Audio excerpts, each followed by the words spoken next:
Welcome back to Seasoned Professional. I'm your host, Hannah Octavia. Today, I'm honored to share the story of a truly inspiring woman. Born in Kenya, she grew up surrounded by nature and a loving family, with a rigorous education that instilled both discipline and comparison. At 16, she moved to England for boarding school, finding connection with fellow newcomers and eventually pursuing a career in law. Her journey took her from working in Cambridge to the high-stakes world of elite London law firms. After the loss of her mother, she sought a new path, briefly exploring floristry, volunteering with Macmillan Cancer Support, and spending 15 transformative months at an ashram in India.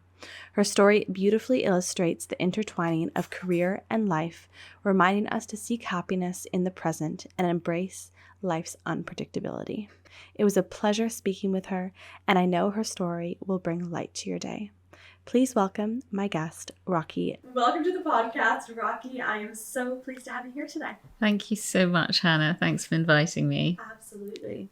So, audience, we're going to bring you behind the scenes very quickly because I have met Rakhi because I actually work with her son, who is honestly, the first thing I noticed about him was his eyes. Oh, wow. Most gorgeous eyes. Yeah. And my boyfriend and I actually ran into him on the street and he said the exact same thing. He's like, his eyes are gorgeous. Anyway, we got to talking and he told me about you and the amazing things you accomplished in your life. And I'm like, we have to grow. So that is how this has all come about. Wow. So thank you for your son. Yeah, thank you so much. I mean, I didn't know he would talk about me, so that's so interesting. You know what? He talks about you quite a bit. Wow. But to be fair, I ask people very nice questions, which, it's probably a downside. Wow. Well, he definitely pimped me to this, didn't he? I had no idea. He said, I think you contacted me. And I was like, oh, Hannah's going to contact you. And I was like, what about? A podcast? And I was like, about what you do. And I was like, wow. No, honestly, every day I was like, I need your email. I need your email. Wow. And then he finally gave it. And he said that you'd be really good on it and that you have a very interesting work and career. Wow. I wish he'd tell me that. Give it 5 years and the love will come back again. Yeah. He's still too young. Yeah, that's probably true. Mom's school. Yeah. He'll come back. He'll come back around. But without further ado, we're going to kind of go with our first question, which is looking at your childhood photo of yourself. So you can. Yeah, this is me when I'm about seven-ish, I would guess. And I lived in Kenya. I grew up in Kenya. I was born there. And I'm standing in front of a tree, holding onto the branch, sort of pulling myself up a bit, and dressed really actually quite smartly. I think I long socks and a nice little dress. And then behind me is a picture of the first house my dad built for us as a family. And it was the best house ever. I mean, it was we moved around a lot after that, but I had my formative years growing up there and I just loved that house. And every time I go back to Kenya, I go back to that road and sadly the house is gone, but and it's transformed beyond recognition. But yeah, that was me. I was smiling. I was quite an intense child, quite happy. I look quite, sweet, I think. Let's see. That's so cool that your father built that house. Yeah, he built lots of houses. He was a civil engineer and he that's what he did. Amazing. Well, part of the time. You look like a very sweet child. Yeah, I think I was kind of quiet but I was happy. If you'd like to pop that up, we have a little nail there for you. Yeah. So your father was a civil engineer. Mm-hmm. What did your mom do? My mum she used to work in a bank, but after she had children, she then started. My dad set up his business after I think I was a baby. Actually, my dad set up his own business, and then she really helped him, sort of, with typing and answering the phone, and while she was bringing me up. So she always supported my dad. Yeah. And she was also a stay-at-home mum in a sense. Yeah. And are you an only child? No, I have one brother. My brother is 4 years younger than me, and he's in the hotel business as well. He's in this sort of catering hotel business. Were you guys close growing up? Yeah, very close actually. We had a really sort of just a very tight family, and we played a lot together. We fought a lot together. We hung out. Even though there was an age gap, we were really close. And I'm curious about growing up in Kenya. What was that like? Amazing. As a child, I just don't think there could have been anything better. It's very outdoorsy. And then as you can see from that picture, we had a huge garden in front of our house. And so the land was amazing because you could just go out and play. It was very, very free. We didn't have...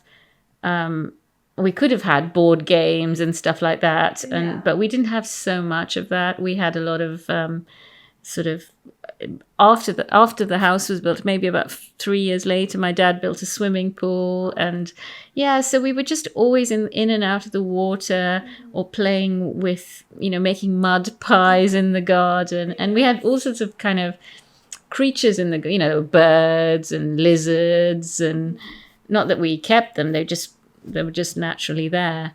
I've seen snakes in the garden. It was just a lovely kind of wholesome life. And how long did you stay there for?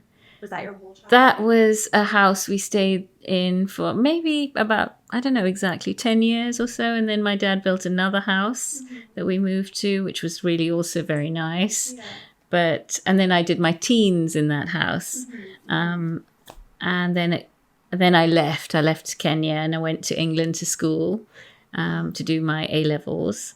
And I think somewhere in there, my dad sold that next house and built another house. And then all the other houses that we moved into after that were never really home because they were just never where I, spent long enough. I think memories are really created by, having your own room and your own stuff around you and your, eating together. And when you leave home and then go back, it's all just temporary. And I think there was a bit of kind of annoyance at the house changing. And it was never actually, we didn't really have a say in it. It was kind of, my dad did it because in a sense they would make their homes so beautiful. My mum was an amazing gardener and an amazing house kind of beautifier. So people would, really like our houses when they were really mature. The gardens were mature and everything. And then they would offer them a nice sum of money. And then my dad would take that money and build something else. Or he would have started already building something. And then they would move and do the same thing. And what was your first memory of childhood? Do you have a specific memory? Oh my, yeah. I really remember, and I don't know if this is a memory of a photograph or a real memory, but I remember spending time in Lamu, which is a beautiful island in Kenya. And it's in those days it was quite difficult to get to. You can fly or you can, drive and take boats, but it's hard to get to from where I lived in Mombasa in those days. And my dad did a lot of marine construction work out there, so he would spend quite a lot of time away from home in Lamu, and then we would go there for holidays and stuff. So we had some great times. And then an uncle of mine set up a seafood restaurant there, so we'd have happy holidays there, staying in his home. And it's a beautiful old coastal Muslim island, and even now it's a UNESCO World Heritage Site now. So it's very sought after and very expensive to go to now. But I have so many memories of just eating crab and lobster in my uncle's restaurant, and riding donkeys and listening to the early morning call to prayer, It was just magical. Yeah, that's a great memory. Yeah. And my mum would come because that was her brother who had the restaurant, and my dad would be there sometimes. And yeah, it was just good. And my brother was there. I remember one memory of my brother. There was this massive seawall and a drop to the sea, and it was like the wall was a sort of barrier. And he fell off the seawall, and I remember that memory. It was just like that is a very distinct memory. We were really scared. It was a big drop, 10, 15 feet drop. Yeah, Into the water.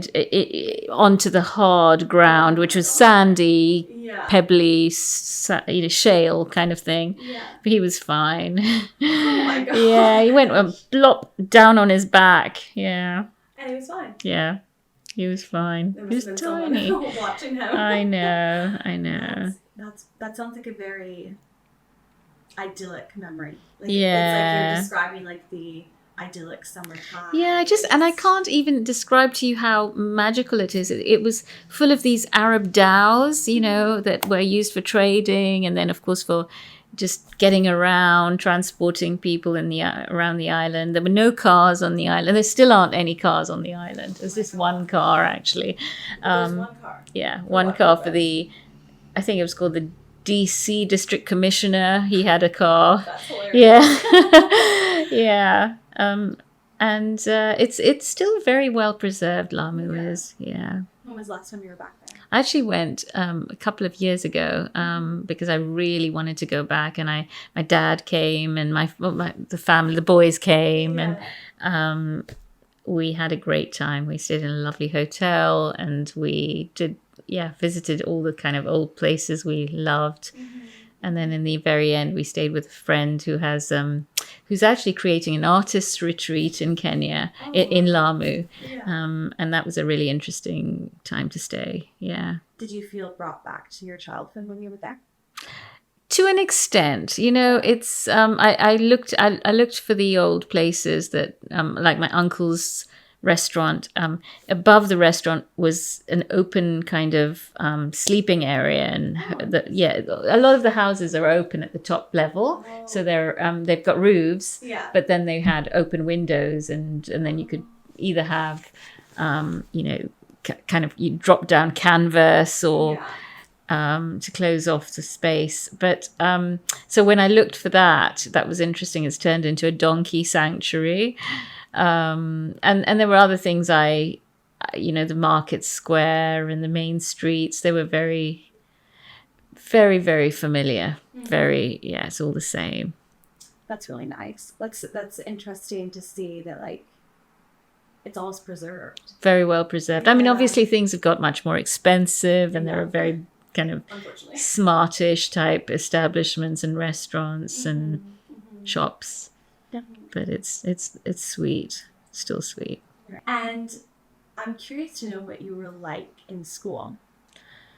I think actually probably all through school, but particularly when I was younger, I was quite shy and self-conscious.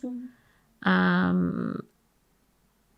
A bit of a thinker, I think, quite reflective, not particularly confident, but I had lots of friends, and I was very sort of socially motivated. I was also it was a very competitive type of educational system we had in Kenya. It probably still is. And so you're very aware of where you are in kind of the sort of cleverness stakes, and all that sort of, and we work my parents were quite into me working and studying and all that sort of thing. So there was, it wasn't pressured though, in the sense of the lifestyle or the it was just a very comfortable lifestyle, but the education was pressured. Mm-hmm, mm-hmm. Yeah. And were you almost compared to other students? Yeah, big time. I think my parents did that quite a lot. They wanted to know where we were in comparison to the sort of, the top 10 in the class, etc. And where were you? I'd say, well, the best I did was fourth. That's pretty good. Yeah, I was better at some subjects than others, but I was Yeah. never at the top. I was never at the top. There were some very smart kids around. Yeah. How did you feel when you were 4? Great. I felt Yeah. amazing. I felt very proud of myself. I thought I'd done really well. Yeah. And how old were you when you achieved that? Hard to say. Probably, 10 to 12 years old or something, I think. Maybe a bit older. Maybe even, 14 or something. I don't know. Yeah. And at that young age, did you have any idea like what your future looks like? Did you have any aspirations in terms of career? It's interesting that I had my granny, my mum's mum, was incredibly. She was an uneducated woman, but she was very sort of ambitious for us. And she always said, "You're going to be a great judge." She would say this in Punjabi, "You're going to be a great judge." Yeah. And Why did she say that? I don't know. I think she had this idea that I should be a lawyer, and it would be nice, and that kind of maybe stuck a bit. And then when I actually really thought about what I wanted to do, I can't remember how early it was. It was definitely early. It was like before I was 15 or 16. Yeah. I was heading towards law. It was kind of, I like the idea of justice. I like the idea of a woman being a lawyer. So it was kind of mapped out and mentally kind of in my sort of where I was going quite early. Yeah. Yeah. How did you feel about the prospect of being a woman in law? I just thought it was a really nice fit. Actually, I thought I liked the idea of the independence, the working for justice, the I didn't see any barriers to entry for that reason. That's interesting that you say that, because I feel like nowadays all we talk about is like, obviously diversifying things, but how, like now it's like, yes, if you are a woman or if you're, from a different background, like, yes, let's celebrate that. But like back then it was very much. Yeah, I mean, my dad had one of my parents' closest friends was a very successful lawyer in Mombasa, and she was like an aunt. We called her an aunt, and she was really smart, very sharp. Still is, really switched on lady. She's about, she's probably around in her 80s now. Told a lovely, knew how to tell a lovely story, knew how to set up a complete kind of anecdote. Really amazing memory. And great writer, great orator. So she was quite, actually, thinking about it, I hadn't thought about this, but she might have been quite an influence. And the fact that she was so good at it and quite at ease with it all, maybe was something that kind of made me feel it's quite normal. Yeah. Gave you a little bit of confidence. Yeah. Yeah, and it sounds like the way you describe her, it's almost as if that profession was like part of her personal identity as well. Yeah, very much so. That ability to tell a good story. Yes. And to be engaging with people. Yes. Do you think you had, even though you were shy as a young child, do you think you had some of those traits? No. I don't think so. I was so shy. I was painfully self-aware and I kind of inhibited myself because of that, I think. So but I used to hang out a lot with my dad, mum, and their friends. Yeah. And so, you converse, or you're forced to converse. And so that was good. That drew me out. And the company was always lovely. They were always like just animated, interesting, good conversation. And bring me to the end of schooling, when you're going to England. It's a huge change. Yeah. So one of the things I always had was, a very kind of safe environment, very close friends that my parents were friends with their children. My parents and their parents were friends, and socially, and they also, did sports together, etc. So then before I left Kenya, I went to another school, which was it was a much bigger school, much more, it was very, it was a subsidized school as well. So that we saw lots of different, types of people from all sorts of walks of life, children and grown up. It went up to the age of 18, you could be there. Yeah. And I was probably 15, 14. And that was an interesting change for me because, really smart kids as well, but really open much more open education. You weren't so hothoused, and the teachers were very kind of bigger classes. And so that was kind of tricky, although I really enjoyed it. I felt very, very unintelligent there. So you went to that school until what age? And then I think I was 16, and then I came to England. And why? Where did that come from? That kind of was, if your parents could afford it, and you had an interest in doing your A-levels abroad and then going to university, and usually it was England most people went to from Kenya, then you would do that. And people would do their A-levels in Kenya as well and then go abroad, but that was kind of my kind of point of launch.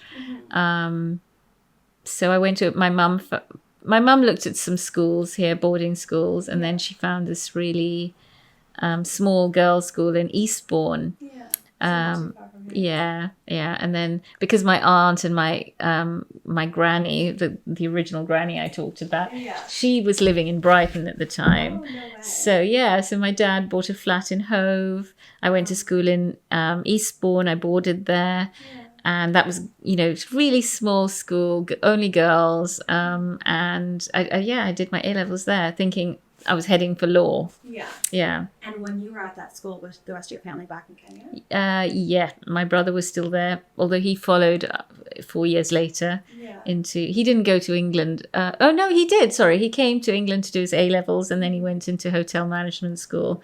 But he had a slightly different path. Yeah. How did that feel, being just shot off into the world? Crazy, actually. I really wanted to come, but I was so it was a culture shock, huge culture shock. And, then I'd been in co-ed schools all my life, and then going to girls' school was really interesting because I was very comfortable with boys, and the girls weren't. A lot of the girls weren't. So they were very wild, if you like. So every Saturday they would kind of go out, and the purpose was to just meet boys and all that. And it was really, I had friends like me in that boarding school. In fact, my roommate, who is one of my best friends, she and I felt the same. It was like crazy, we'd come from co-ed schools, and we were interested in going out and wearing nice clothes, going out to town, looking at shops, eating nicely. It wasn't the boys was not the focus there. In fact, most of our old friends from home that's who we wanted to go back and see. And I was very much like trying to fit in. So that you come here and you've got all these people who are wearing very different clothes to what I'd ever worn, and you have to kind of understand the fashion and the weather fashion and have a coat. We never had coats, and we never had warm woolly skirts, and it was, you could wear what you wanted at A-levels, literally wear. So I went and got a wardrobe. My dad sent me off with a friend who was also at the school, and she'd been there a year before, and we went shopping, and I bought all these really like pencil skirts that I couldn't walk in, and really inappropriate kind of, not necessarily warm enough clothing. And that was really interesting. That's fine. And to reflect on. That's hilarious. It's like, go buy your dream wardrobe. Yeah, it's like, I know, and you buy the most. You don't know what to get, and you don't know what at that age. You don't even know what suits you, right? Exactly. And You're then kind of looking around. Absolutely, you. And then it was some of the girls were really into the punk look as well, so they were wearing very lots of pointy black boots, and it was so. I'm like, I've come from Kenya, and where do what's my style? I no idea. Oh my And that kind of carried on in university as well. I kind of imprinted a bit from what people were doing around me, and just kind of trying to fit in again. Yeah, trying to fit in. And do you have, because I'm sure, coming from Kenya, coming over here, this huge culture shock, do you have a specific memory of like a difficult thing that you had to overcome? Here? Yeah. I was homesick actually initially. I mean, we'd had a really kind of lovely home life, and food was awful. Boarding school food was dreadful, really dreadful. Tell me about that. Yeah. What kind of food was it? Well, it's like British food. Yeah, it was just Saveloy, which is this kind of like long Frankfurter things, and I mean they're just horrible things. Toad in the hole, and they do a curry. I'm Indian, so I mean their curries had apples, and they were just awful, and raisins. Oh my God. It was just like nothing like I was like used home. to. Yes, nothing like home. Some things were okay. You kind of found out what was okay to eat and stuff. Breakfast was good. I mean, it was toast and orange juice and cereal. You can't mess that up. But yeah, the food was. So my friend, my roommate, actually, she was half Indian, half English, and she lived in Portugal, and she loved Indian food. So we learned very quickly how to make a curry, because we could cook on a Saturday. Yeah. So we'd cook curries and stuff, and that's really in nice. the school. Yeah. That's beautiful. And is the primary language in Kenya English? It's English, but the national language that everyone speaks is Swahili as well. Oh, okay. Yeah. So at home, what do you speak? We've always spoken English, sadly, because my parents can speak fluent Punjabi. I can understand it and speak it, but I never really got very strong with it, so that it became my a really fluid tongue that I could pass on to my children. So they're really angry with me. They say, you never taught us Punjabi. Yeah. It would have been nice for them, I think, to have that. Yeah. Why do you think English was the primary thing at home? Just because my family were kind of modern, I think, and my mum and dad might have spoken it more together. They did. Punjabi, but with us they just automatically reverted to English. Interesting. Yeah. And was that kind of similar throughout your friends and that sort of stuff? Yeah, I'd say so. I mean, they're all they can all speak their mother tongues, but then they talk to their children in English, and it's such a shame. They're all my peers and friends from Kenya have done the same thing. Man. And now, of course, like you always wish what you can't have, I suppose. It's should have done that. But it's nice that you still have that connection, that you're still able to speak. Yeah, because it's such a rich language as well, so when you can actually really appreciate some of the words, the vocabulary that doesn't exist in English, and then use it, it's like, it's so much fun. What's a piece of vocabulary that doesn't exist? Oh my God.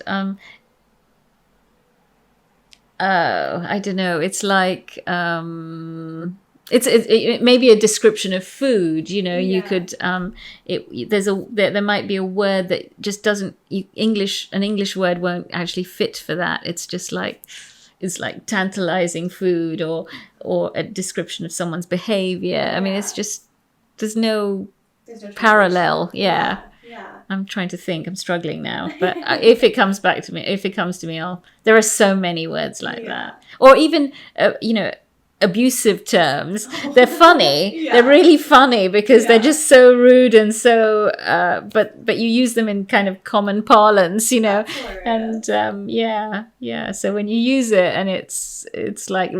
It hits the spot for it. It's like you can't stop laughing. Oh my gosh. I know it feels like in English we only have like a handful of those. And they're, they do the job. But maybe it's not the same. Yeah, there's a kind of a sort of, again, it's a sort of sweetness about calling somebody an ass in a different language. It's just.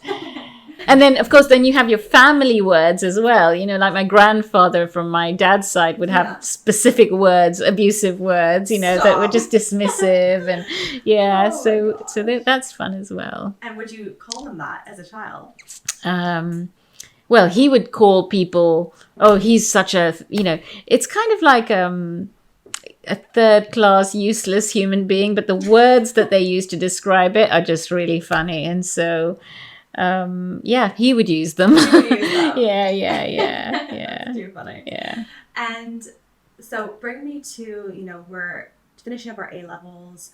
What, of course, my knowledge of the UK school system is like me. It's fine. Yeah. But you finish up your A-levels. What's kind of the So next step? I then went straight into university. I wanted to go to the London School of Economics, but I just missed the grades I needed. So I went to the University of East Anglia, which has a really good law school, but it still isn't one of the Russell Group universities. But I had a great time there, and I made friends that were really amazing. I really got into a lot of my friends were from Cyprus, actually. Oh, wow. Yeah, I felt again more affinity with people from out of the country than the English. Yeah. At that time, anyway. Now it's quite different, but then there were lots of friends from Cyprus, and they were all sort of. Most of them were doing law or economics or something like that, and it was. I liked the law school. It was in a beautiful old sort of manor house at the end, you know, quite far off campus, and again, I didn't feel clever. I didn't get how to actually do the critical thinking you needed to do. I was kind of. I struggled a bit, and I wasn't working that hard either. You know, that's the other thing. I did work very hard for my A-levels, but I didn't work very hard at university in the early days. No, why do you think that is? Just kind of there's so much freedom, you know, so much. You've got your own home, you know, your own room. You've got your own kind of look after yourself. You do your own laundry. You know, at the laundrette, you do your own cooking or buy your food, shopping, friends. That was just mad. You know, it's just lovely and crazy social experiences. Yeah. When you put it that way, it's surprising that anyone does well. Yeah, I just mucked around for ages. Oh yeah. I think that first year of university or college, or wherever you go, is kind of like you kind of have to like find your bearings. Yeah. And school's kind of the last thing you think about. Yeah, totally. Which is just crazy. Or I tried, but I would procrastinate and then waste my time. And so it's just, I think the problem with me, and my children are so much better than me at this, is I would sit down to do something, like it was an assignment or something. And I would spend ages reading through the law textbook and reading around it and just not applying myself, you know, not just saying, okay, I'm going to do this in an hour. Whatever comes out, comes out. I'm going to quickly read, look for the answer and write my essay. Yeah.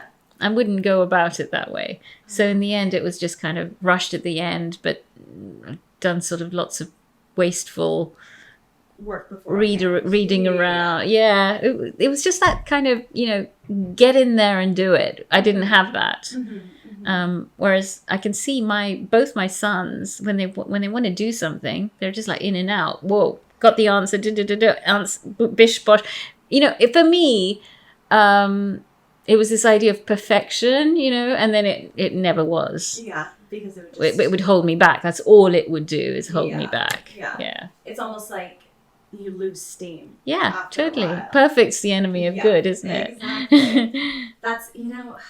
Gosh, it's a much better way of going about things. You look for the answer, you find it, you do the thing. Yeah, that's that. Yeah.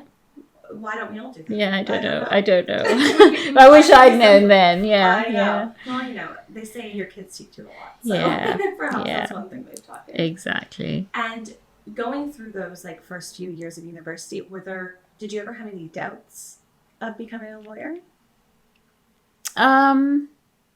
No, I mean, I didn't ever veer off and say, okay, I'm much better at, I'd rather do this or that. I mean, I had a boyfriend who was he did an international relations course, which he really loved. And then he was terrible. His handwriting was terrible. I think he was dyslexic. So he would ask me, I had nice handwriting. He would ask me to longhand write all his essays. And I really got into his subject, but never enough to say, I don't want to do law. I'd rather do this. It wasn't that interesting to me. I think I really liked, and there was specific areas of the law that I found particularly interesting. And they were all the ones with the human angle, like, criminal law, tort, family law. Yeah. I wasn't so, excited by property law and contract law. Yeah. I know, it's funny. My partner, he went to law school and he went up to Leeds, and he'll be talking about property, and just like, I was like that too. Over. Yeah. Just like, that sounds awful. Yeah. It sounds so boring. It's kind of also to do with how it's taught, and it was taught in a very, I think, in some cases, dry way. And That is and English property law goes back to some really old esoteric kind of principles, and you can get lost in it. It's a bit boring.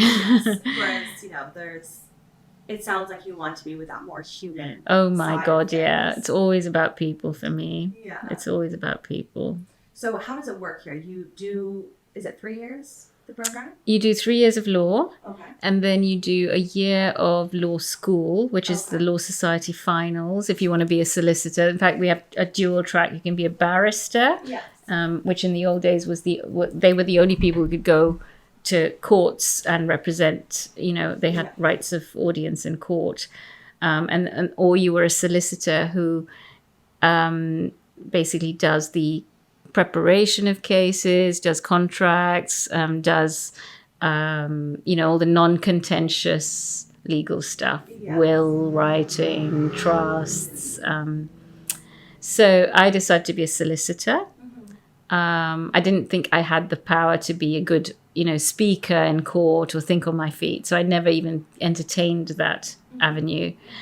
And then I went into, so I did a year at law school, which is really, really hard. It's a hard year in terms of the volume of stuff you have to cover and learn and get tested on in a year. I mean, I think that there was this kind of anecdote that the materials are, from the floor to that high, and you've got to learn that and do the exams within, I think it's 3 days, then a weekend and another 2 days or something. And again, I didn't know how to revise for that sort of thing, because that was a different thing. It was more like you had to really put down, this is this type of contract, really down to the basic, kind of cover this point, this point, this point, this point. And by that time, I was doing essays in a very different style. So it took me ages to get, I was like failing all these tests. And I was like, what am I not getting here? And then finally, I kind of got down to it. There was a little technique involved. There was a technique. There's no pizzazz to it. It's like just tell me the point. There's no fun in that. There was no fun in that, for sure. Yeah. And during that time, was your brother now over here? No, I'm trying to think. I guess he was either here or he was in Switzerland. He went to hotel management school in Switzerland. Yeah. I actually had a friend who did that course in Switzerland. Oh wow! So yeah. And your parents were still back in Kenya? My parents were back in Kenya. Yeah, absolutely. Wow. So at this point, you were essentially out of home since the age of 16. Yeah. Did you, at that point, had the homesickness kind of wane? No, by then I was okay. And actually, because I had, with law, you actually need to, the best way is to get a contract for, you've got to do 2 years to qualify of working. Yes. And I already had that contract after I'd left university. Wow. So I went to, you just applied. It was the way you do it well in advance. Yeah. And and they gave me some money for the Law Society final year, the law school. Wow. And then my dad said, oh, okay, that's great. They've given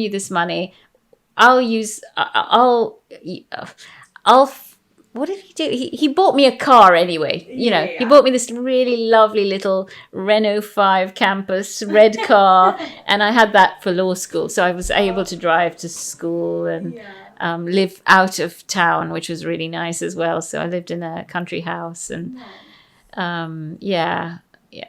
so it was great fun. And when you were doing but scary, because the exams were so scary. I was always like, I think when it came to exams, I was an insomniac. Because I'd left things so late with my revision. I never felt confident. I would make myself sick really with worry. But somehow or the other, I got through that year and I passed everything, which was just like a miracle. Oh my goodness. And was that a similar kind of, were those like sentiments similar to your friends? Did they feel similarly towards that year? Yeah, I think so. All my law school friends found it challenging. Mm-hmm. Yeah, some were better organized than others, but it was a tricky year. And do you think that idea of wanting to achieve perfection was kind of that thing that prevented you from?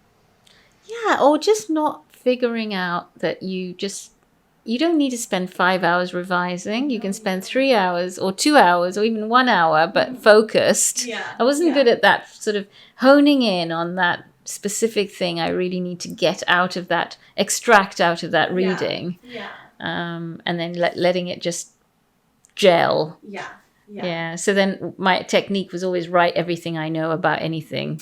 In an exam, and hope you hit the right points. He's like, I'm just gonna say everything. And like probably something will stay. Yeah. Oh, yeah. It's not the way to do it. I mean, my kids are so like, I'm like, you've done an essay and that's like, 1 page, and they're going, yeah, I've said everything I need to say.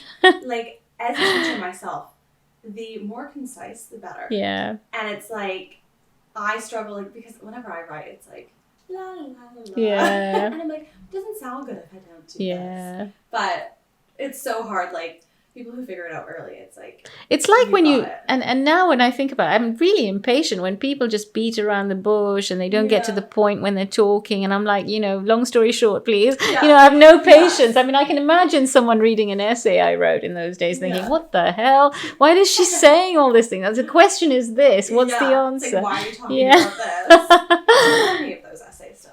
No. Thank God. Yeah, probably somewhere. I didn't keep anything actually. No. So when you were done, did you feel this like immense relief? Yeah, I was surprised I'd passed because some of my friends really didn't. It wasn't that easy. Yeah. And they were really bright. Sometimes it just didn't work. Yeah. So I passed, and I was very relieved. I was just shocked and relieved. And then I knew I was going straight into work after that for 2 years to get my qualification. And tell me about those 2 years. So really good fun. I worked for a firm called Mills and Reeve. It's a really large, one of the largest provincial firms it was, and it now has a London office as well. But I lived in Cambridge. And I had a really nice housemate there as well. We both worked at the same law firm, and it was really good fun. Made lots of friends. Again, living in a flat. We rented a flat for the first time. We were cooking. We had cars. Each of us had our own car.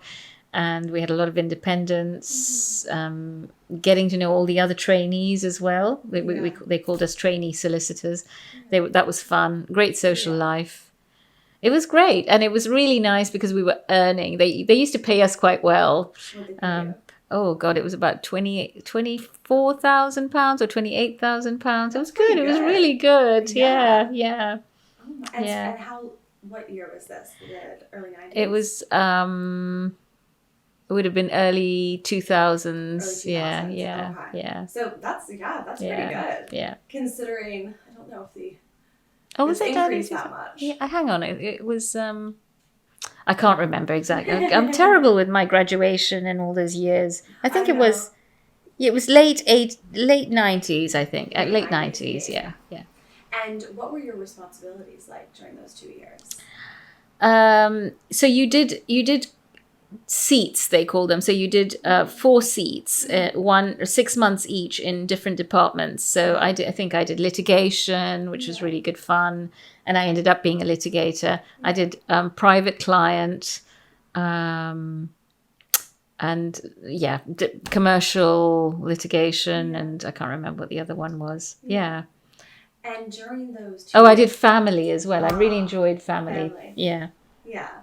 And so was it kind of between, and after these 2 years, do you kind of choose which kind of where do you feel you fit in best, and what do you want to do? And then if there's place for them to take you in that department, then they'll offer you a job. Amazing. Yeah.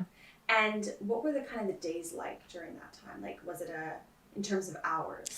Were you pretty intense actually, because because you're the sort of there's the lawyers that are qualified, and then there's the partners who are extremely well qualified and very senior, and we were the most junior people coming through, and they were training us, so they would give us all this stuff that was kind of boring, bread and butter, sometimes photocopying, sometimes really good work. I had some really interesting work.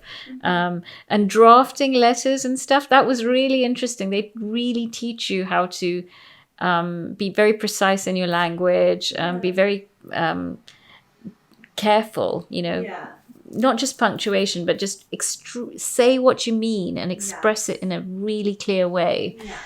So there was lots of redlining of letters that they would get printed by the you dictate them on a dictaphone, then they get typed by a secretary, then they get printed, then your principal would read them and then redline them more than once sometimes. It would just be, and then amend, and amending them was such a hassle because we weren't typing then, we weren't doing our own processing, so it'd have to go to the secretary, and you'd be pleading with the secretary, I'm really sorry, can you please change this again, and again and again, and they were like, they were some of them were really awful.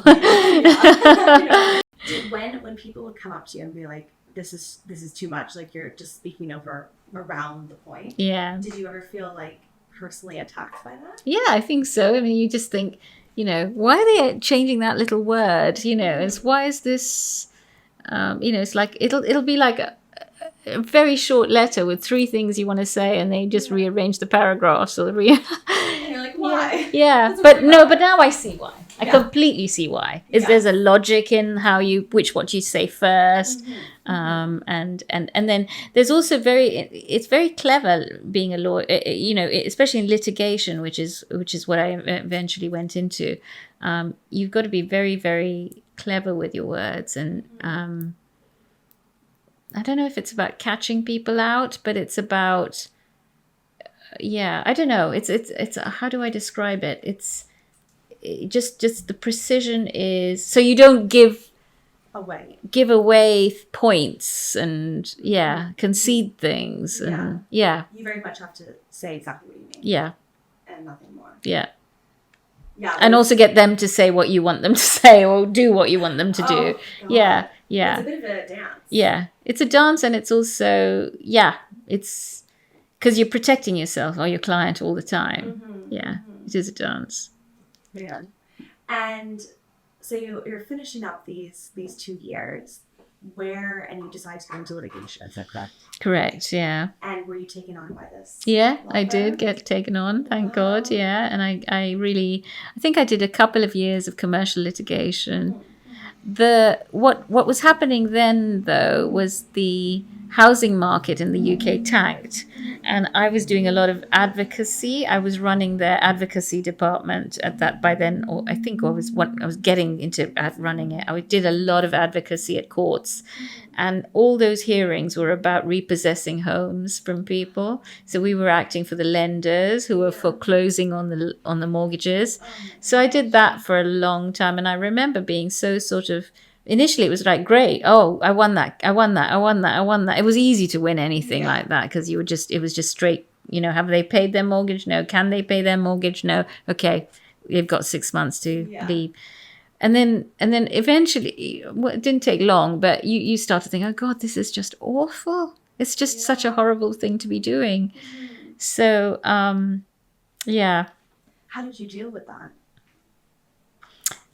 It on one level it's a job, it has to be done, and on another level you just try to do something else. So I got into other cases and stuff, but yeah.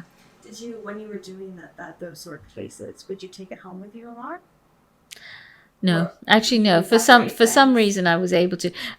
I couldn't separate family matters when I was doing my seat in the family department. I found that really hard because there was children, children concerns. There were horrible people being horrible to each other. Yeah. That made me realize I couldn't be a family lawyer. Yeah. But litigation was a bit, much more removed. It's about finance and stuff like that. People's lives, but it's slightly detached. Mm-hmm. A little more black and white versus the intensity of family law. Yeah, exactly. Yeah. So you were working there, and tell me about. I'm just curious about kind of the timing. So what would a day be like? Are you there 12 hours a day? Or... No. I'd get there sort of, before 9, 8:30, and then generally we'd leave at around 6:30, maybe sometimes later. And often we'd go to there was an pub next door called the Flying Pig, and all the trainees and some of the partners and lawyers would go there actually, and it was called the Annex. It was the office annex, so that was nice. It was a bit like, I don't know, like Ally McBeal or something, with them going. That's the kind of time that's the kind of phase I was in my life, where you just you work hard, you play hard, you entertain. You go to cinema, you go to walks in the countryside. Cambridge was beautiful. It is beautiful. And so we did really nice things, go to pubs for lunch at the weekend. And it was really nice. Do you think you were starting to, at what point did you feel more confident in yourself? I was getting there then, definitely.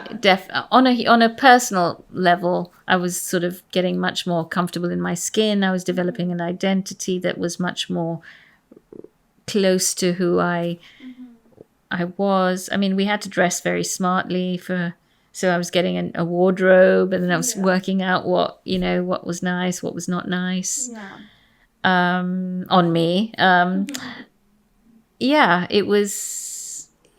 So by then I'm beginning to kind of form friendships with people that I really gel with, and they were always nice. Actually, all my friends were always decent people. It wasn't. I didn't have any of the sort of thing that happens now, where you have people who are being mean, and it was I was really lucky that way.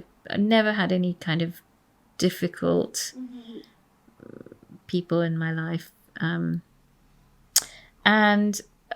so much more comfortable, much more at ease. Again, having money and independence was really nice. I was completely self-sufficient from the day I started earning.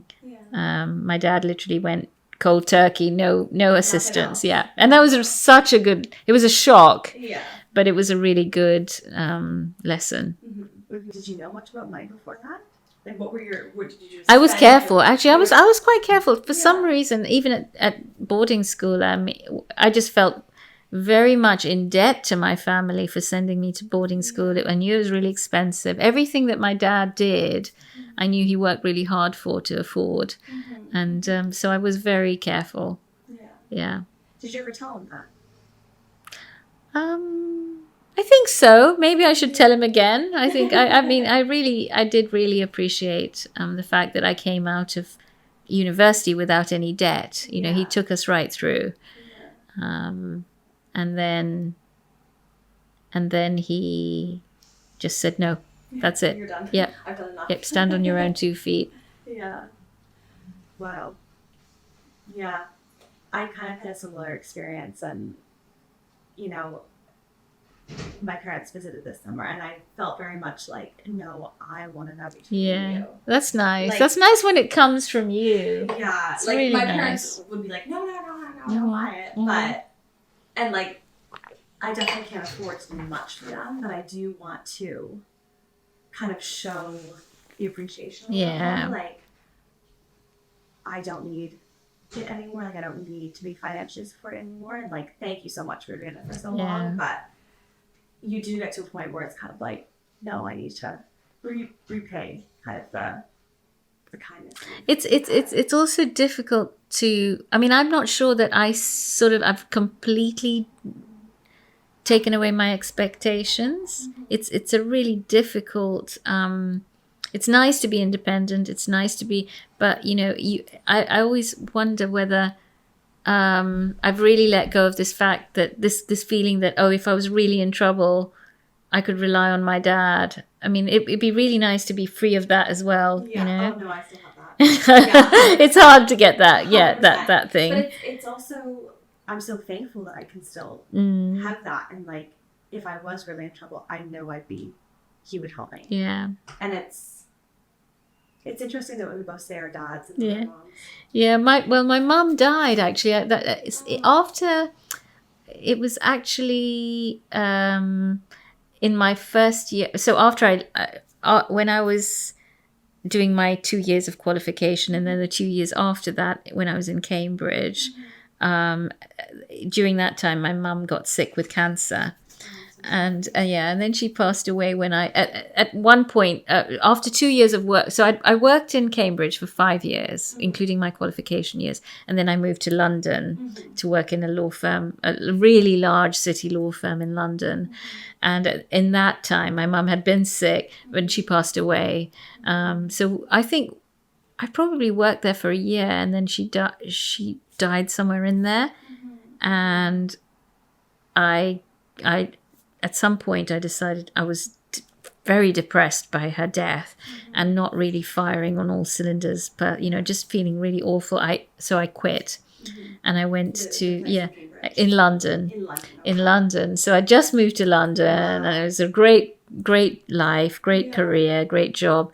But I wasn't in the right mindset. Yeah. So I gave up that job and I went to Kenya to be with my dad and also to travel and just settle down and deal with the grief, and which was a really good thing. So for 9 months, I didn't work. Wow. And I remember I was in Kenya for a while. I went to South Africa. Then I came back to England and I stayed in my dad's flat in Hove. And I worked at, the flower stand in Hove. I didn't work there. I didn't get paid there, but I really loved flowers. I decided maybe I want to be a florist. I really like flowers. Yeah. And I learned how to make hand-tied bouquets because they were becoming the thing then. So that was fun. And I also was rethinking, what am I going to do? Am I really going to stay in the law, in a law firm? Am I going to go to teach? I thought about teaching at the law school. Just all these or charity work. Because when my mother was sick, after she died, actually, I started volunteering at Macmillan Cancer Relief as well. Yeah. So that was another option. Mm-hmm. So I got into charity work for cancer. I also did these hand ties, and and then I fell back into a role at that old law firm in London, which was different. It's called a professional support lawyer, which was a new breed of lawyer who was an expert, subject matter expert in a certain area, and supported the lawyers with all the, educational side of things and the materials and keeping up to date with what was coming out. And so I did that. I think I had that job for 4 days a week, and then I did 1 day a week at Macmillan Cancer Relief. Wow. And I was back in London, living in London, renting a place on my own. Mm-hmm. Yeah. Do you think before your mother passed away, did you have any of these kind of ideas? No, I didn't know what I was. I thought the London job was like wonderful. Yeah. It was hard, and I had this kind of displacement thing about where I fit in and whether I fit in and was I doing the right thing. And people were very smart, or they appeared really smart. They were very confident. And I didn't feel like I was very out there. Yeah. Do you think anyone else thought that? Probably. They probably thought I could. I hid my light under a bushel, as they say. I think people would have liked me to have been more vocal and confident. Yeah. But then after my mum died and I went back there and I started doing this other work, I think I was much more confident. Yeah.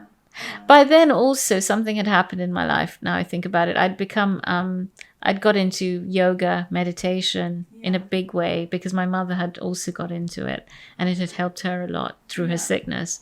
And that just completely changed my whole way of being, my way of feeling, my way of expressing, my whole kind of what was real, what was not real, what was important, who cares about what you say. Things changed a lot. And how did you get into that? Like, do you remember the first? Yeah, no, it was very much because, again, I'm so lucky, I'm so blessed. My whole family are into meditation and yoga, and there was an aunt, distant aunt, who had been into it in the 80s, and then my dad's brother's wife was very into it, and when I remember when I had insomnia at school, at university and stuff, and I was just stressed about exams and stuff, she sent me a picture of the meditation teacher, and I remember getting it and thinking, oh, I don't know, this isn't right, this is a bit weird, and hiding it or something. But it came back to me. It came back. I mean, I went to it. It just, when it's meant to be, it's meant to be. And luckily my whole family, my dearest cousins, we're all so close, and we're all kind of into that sort of spirituality side of things, meditation, yoga, all that. Were you religious growing up? No, actually, I mean, I was raised as a Hindu, but that Hindus are very permissive and relaxed, the way we were anyway. My parents were very modern, so no, not really. No, but you kind of... There were a few traditions like Diwali. We would have a big party, and there would be alcohol and meat and all that. But then anyway, but no, I wouldn't say I understood, the tradition, the spiritual world. It's very different. Religion and spirituality are completely different things. 100%. I wouldn't say I'm religious. Yeah, definitely spiritual. That's interesting to kind of see the differences between it, and how there was almost this full circle moment. Did you feel, when you started getting into the yoga and the spirituality, did you feel a little more, I'm just trying to pinpoint, because you seem like such a confident person now. I'm trying to pinpoint. I think maybe that was the changing of me. The kind of stepping away from the career in London, really sort of reassessing what was important. I went to live in an ashram. So when I went back to London again, they gave me my job back. Lovely. It was so nice. I got this new kind of path of career, which was professional support lawyer. I think I did that. I thought that was the best job I ever had. I was suddenly in my skin, and I was doing a lot of I was going to the meditation center every Thursday, doing a lot of stuff with that. I was loving the London life. And then I got asked to go to the ashram in India for that path I was on, and I was like, oh my God, I'm loving this job. I'm earning so well. I'm really liking where I live. Am I going to really do this now? It's crazy. Why is this now? And they said, I said, I'll go for a month, or I can use holiday and go for maybe a month. And they were like, no, you can't come for a month. You have to come for a minimum of 6 months. So I threw it all away. I just threw away my job and I went to India. What pulled you, do you think? What made you make that decision? It's so hard to say. Once you're doing yoga and, you understand how much you get out of meditating and exploring the divinity inside you and inside, therefore, everybody else, you just kind of, it pulls you. You just realize there's nothing more. There was nothing better or I could be doing at that time in my life. I wasn't attached. Well, I wasn't really attached in a sense that I wanted to be. I wasn't, I had a great job and I had money, but I was going to have to forsake that, which some people would say, I mean, even my mentality as an Indian, it was like, that is stupid. What are you doing? Yeah. But I forethought that. And I went to India. And How old were you? how old was I? 20. No, I was 32 then. Sorry, God, I was 32. 32. You see, that... No, hang on. What was I? I was 20. I was there for a year and a bit. Yeah, so I was 31, probably. 31. How was your dad then? Supportive. Quite supportive. And everyone else in my family who has done this, they were like, yeah, wow, brilliant, wow, amazing. That's amazing that you were met with so much Yeah. acceptance for that. Yeah. Like, I feel like if I were to do that, my parents would be like, what Yeah. is happening? Yeah. And was it, it's funny because, like, you go through life and I don't know how you perceive it, but for myself, it's like you're always wanting to get to that point. And it seemed like you had almost made it in a way. Yeah. And That's exactly right. I thought I'd made it finally. But do you think you weren't happy? And do you think you found happiness in... Yeah, I definitely got more. Look, if I hadn't, going to an ashram it's just like, it feels like it's a blessing. It's like just on a sort of, you feel like it's a real merit you've got there on your merit of whatever you've done, whenever you've done it, something really good you must have done to go there. That's really beautiful. Yeah. And then the actual place is incredible. I mean, this ashram was, an hour and a half out of Mumbai, 2 hours actually to get to, middle of nowhere, but stunning. I mean, the gardens are beautiful. And then it's been going for years and years, so it's full of this kind of really, I used to call it thick. A thick atmosphere of just really energy, just really beautiful energy. I used to feel like I could hear this kind of buzzing in my ears all the time. It's like this frequency kind of thing. It's a bit weird. It sounds so weird. But yeah, and all you did there was meditate, chant, wake up early, meditate.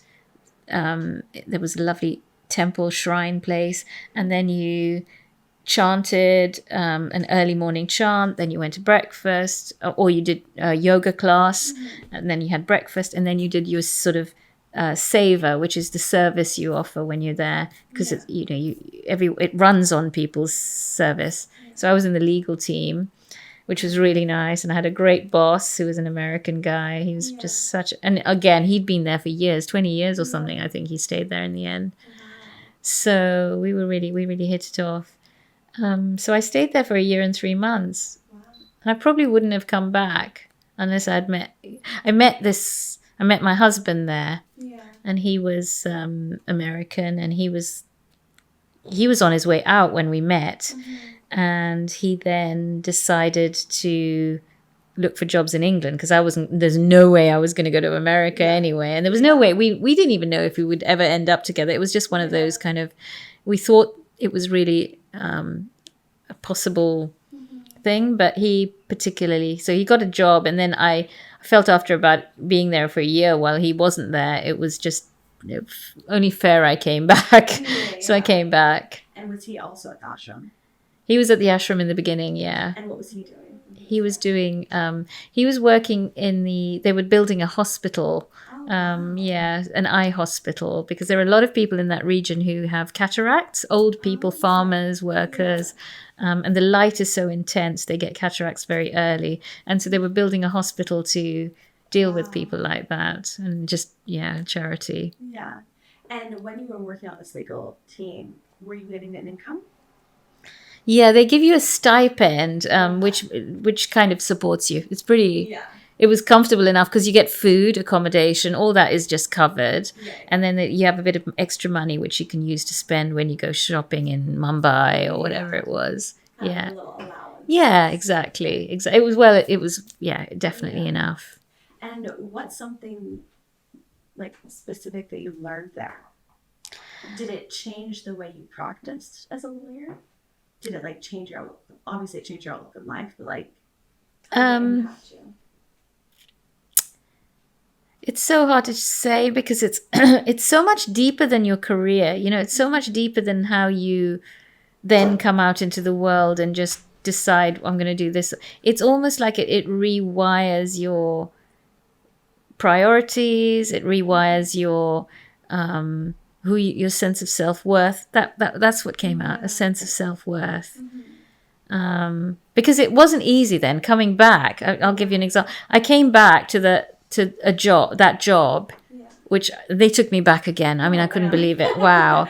And it was, and they paid me really well, but something was different then. You know, I couldn't, it wasn't like everything I did was magic. It was something had gone. It was almost like it was telling me the time was over for that. And you know, it actually got quite difficult because I remember having re-entry issues. I couldn't actually handle the fact that, you know, you'd see someone in the whole, you know, law firm, you know, in the corridor, and they were just like, have you done that? No personal kind of like, how are you? And I was like, used to a much slower pace after being a year in this ashram and talking about people, you know, talking about how are you, what's going on, you know, really, really connecting.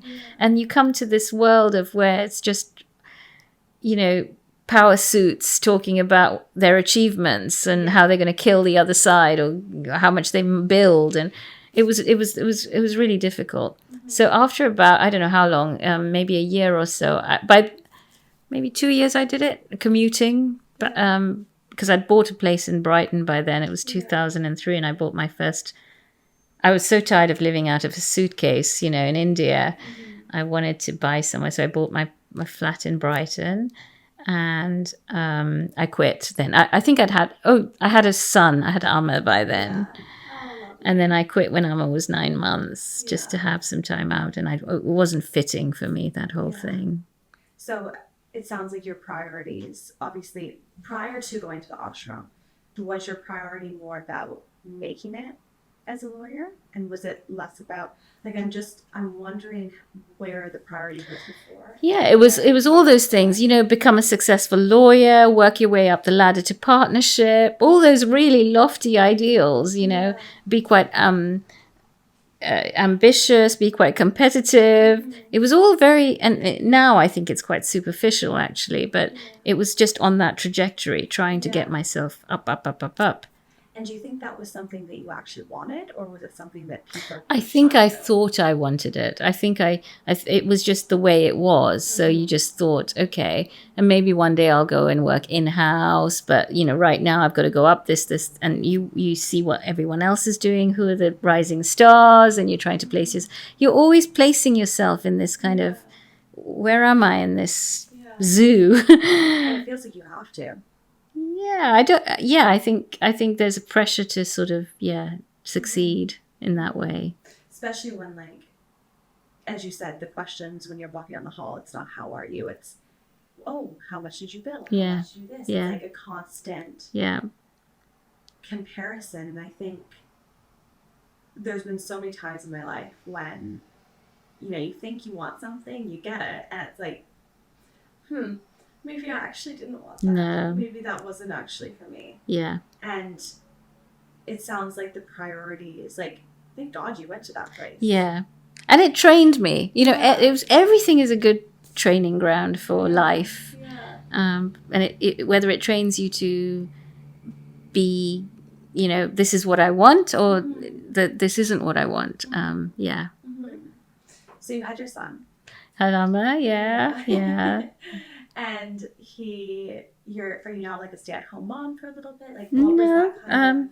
So then I quit and I did parenting for 9 months just with Amma when he was in a really nice age. He was a toddler. Yeah. And then I thought, I'm a little bit bored. I wasn't quite a stay-at-home mum type person forever. Yeah. So I applied. I said, I don't want to commute.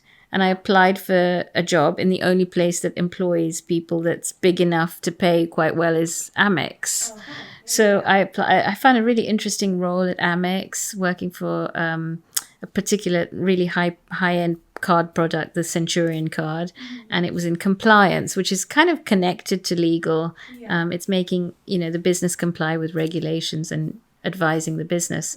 And so I got the job, and I worked at Amex for 4 years doing some great stuff. That's where I learned all about what I need now for my career, anti-money laundering wise and compliance wise. And then after 4 years, I was still ambitious. I wanted to progress. I felt like I wasn't getting anywhere. So I quit. I started to look for jobs, and I knew the only other place now was back in London.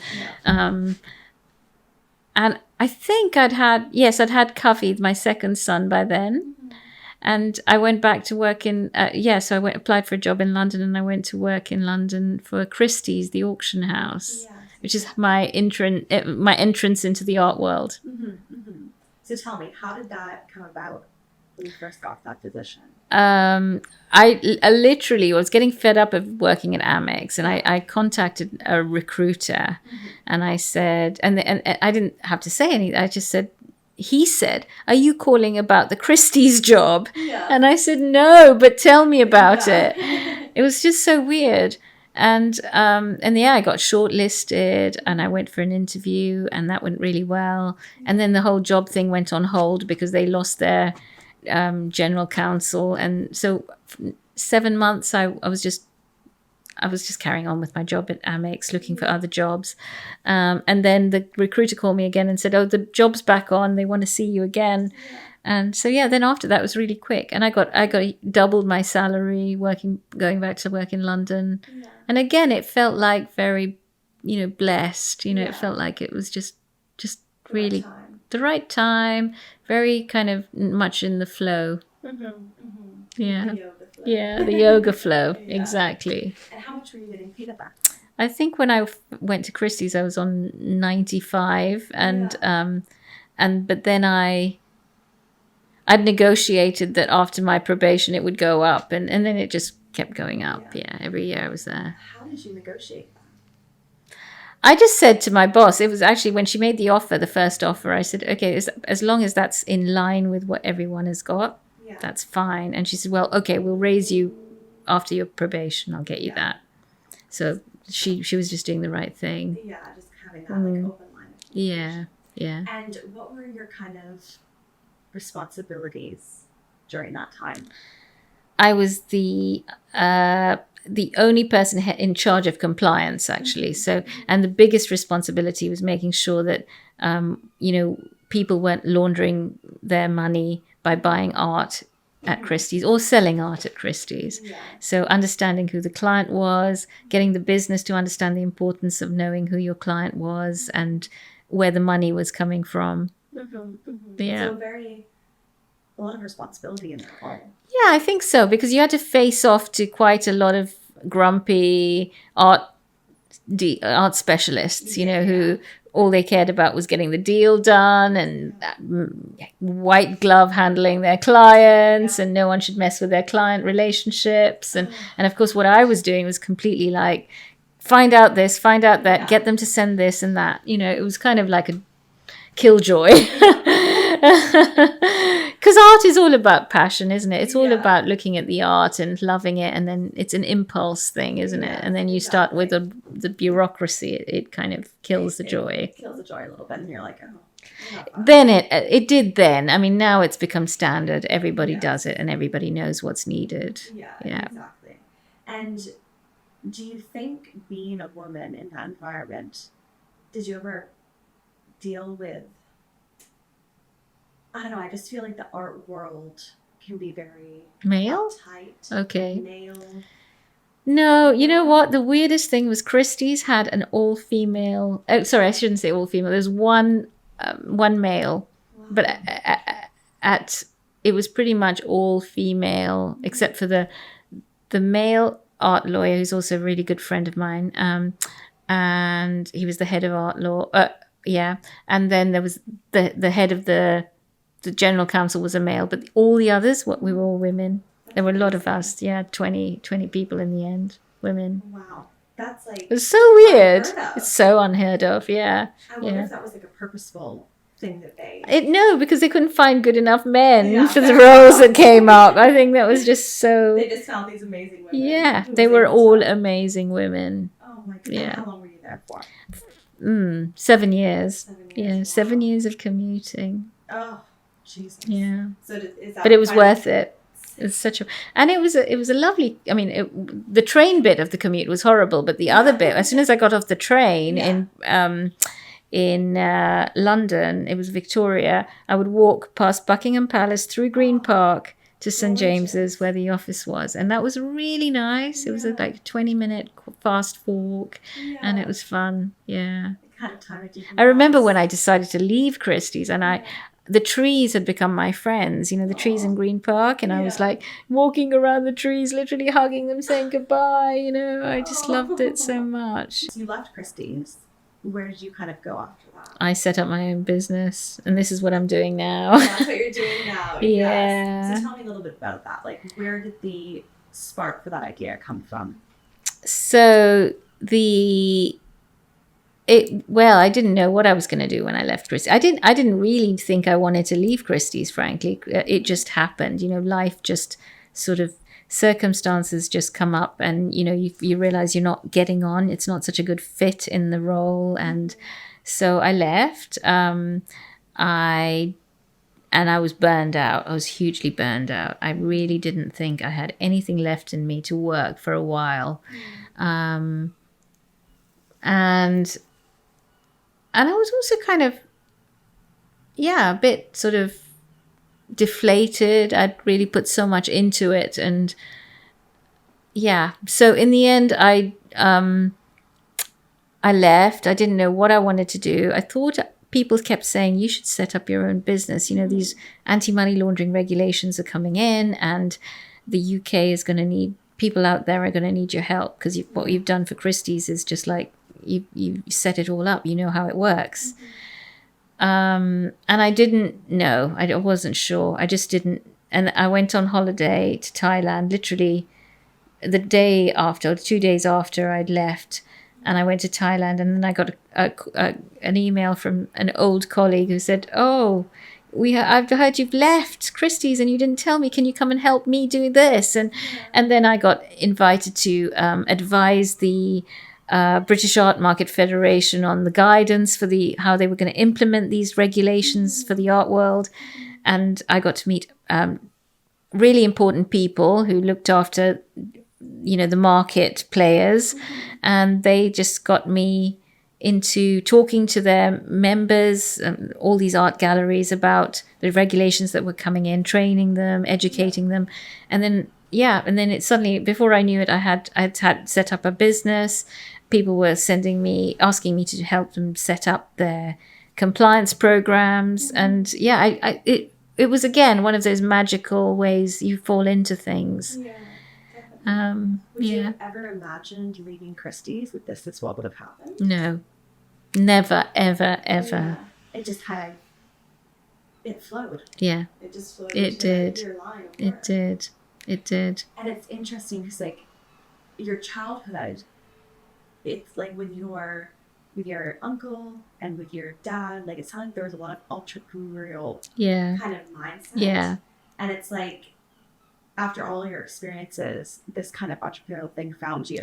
Yeah, that's such a good point, actually. My dad was amazing. I remember him telling me that when he started his career on his own, he'd been working for someone. He fell out with his boss really badly, didn't have a plan B at all, and then just set up on his own, started to apply for government contracts to do huge construction jobs, and it just took off. Wow.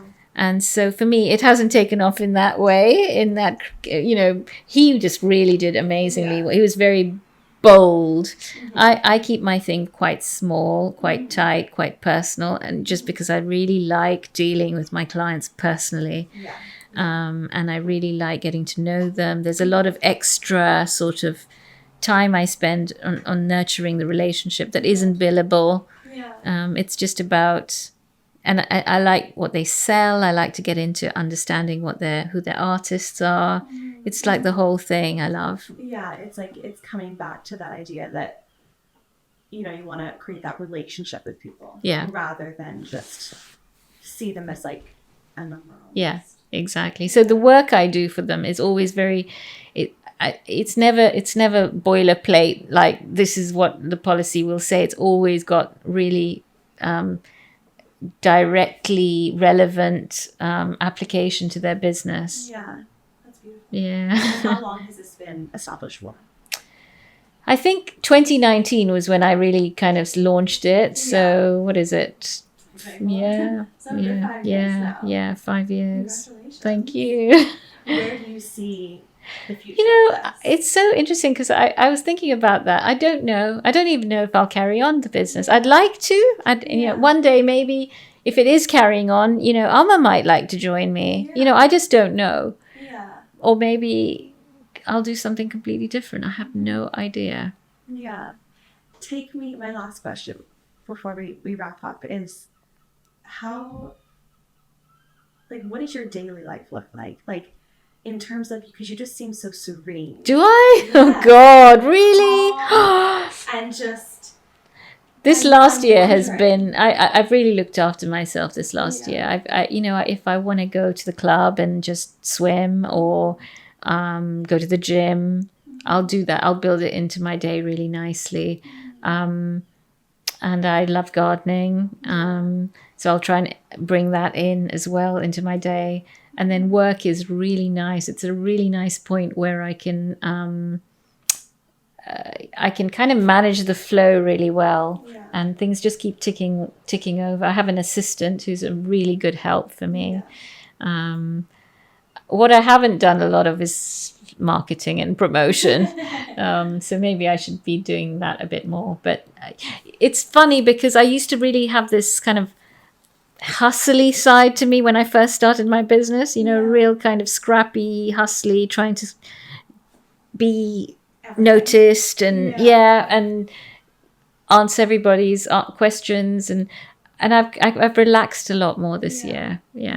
And it's still going. Do you feel more content in running a business that way? Yeah, I think I do. I mean, let's see what unfolds. You know, something might change the direction, or some big work might come in. I've got some potentially big deals coming in. Just let's see how it goes. You seem to just take it one day at a time. Now I do. I'm not so. You know, one thing I've really realized, and this goes to people's careers and how they manage and navigate as well, is you're not in control. You know, just do the best you can, and make sure that when you're working in a job, you're being true to yourself, and that is what you want to do. And if it isn't what you want to do, you're wasting your time. So, but then the rest just unfolds. It just, you know, look at it, just my mum dying, and my career just completely kind of went. It was a sideline. It wasn't my main thing. And then it led to different things.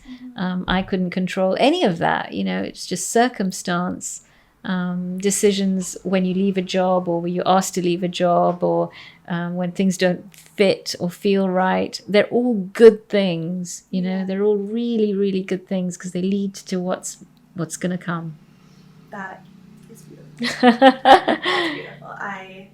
I really don't have anything else to say. Oh, no do I. It's really good. Thank you so much. It's very good talking to you. Wonderful, Emma. Thank you so much for coming on today, Rakhi, and hopefully we'll chat again soon. Yeah, absolutely.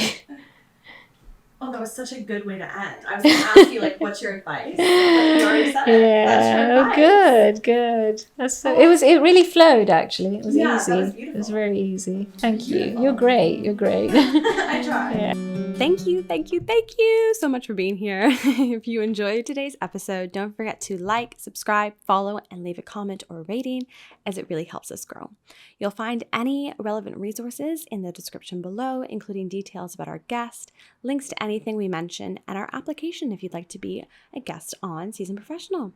Thank you so much from the bottom of my heart for being a part of our community, and I cannot wait to see you next week. Bye-bye.